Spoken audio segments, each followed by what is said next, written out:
Предметот Феникс дополнително ја заостри политичката ситуација во земјата.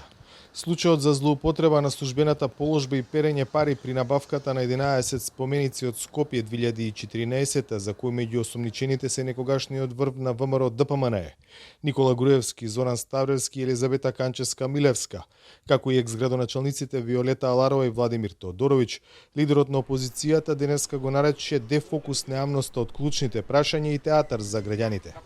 Христијан Мицкоски вели дека не гледа дело во Феникс, но затоа пак тој гледа незаконитост во поставувањето споменици во западниот дел од Македонија, алудирајќи дека зад тоа стои владеачката ДУИ. Ако имало дело, тоа ќе било решено пред 7, 8, 9 години. И второ, продолжува на тој начин да се негира македонскиот идентитет. Затоа што на тој начин се фрла сенка на идентитетските одбележја, односно тие споменици кои што имаат за цел да покажат еден историски континуитет на битката на македонскиот народ за своја држава и битката за својот сопствен идентитет.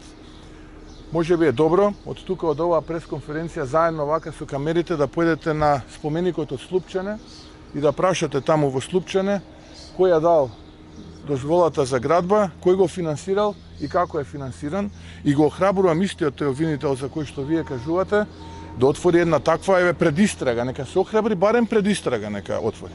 Или може би сакате дојдеме до Зајас, или може би сакате до Колари дојдеме, или сакате уште во неколку места да однесам во Македонија, каде што има такви нелегални градби и каде што има основано сомневање за еден, може би рекол, поспектакуларен случај од овој кој што служи исклучиво за дефокус од криминалите на овие неколку семејства кои што денеска ја имаат за жал заробено Македонија.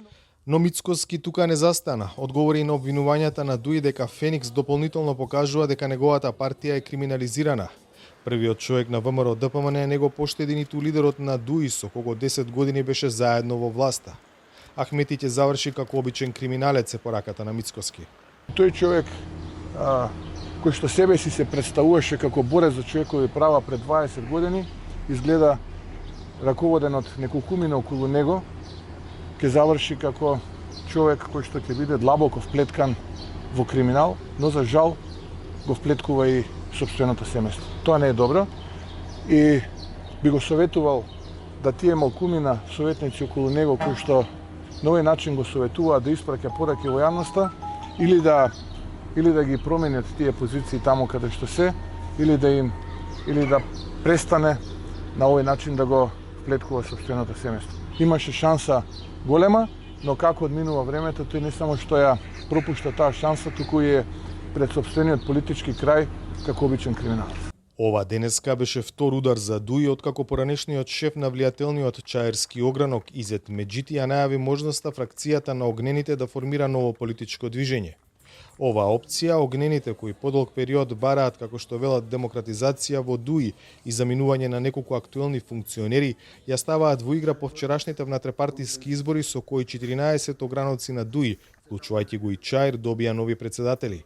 Чекор кој фракционерите го сметаат за нестатутарен. За Гласот на Америка, од Скопје, Владимир Мирчевски.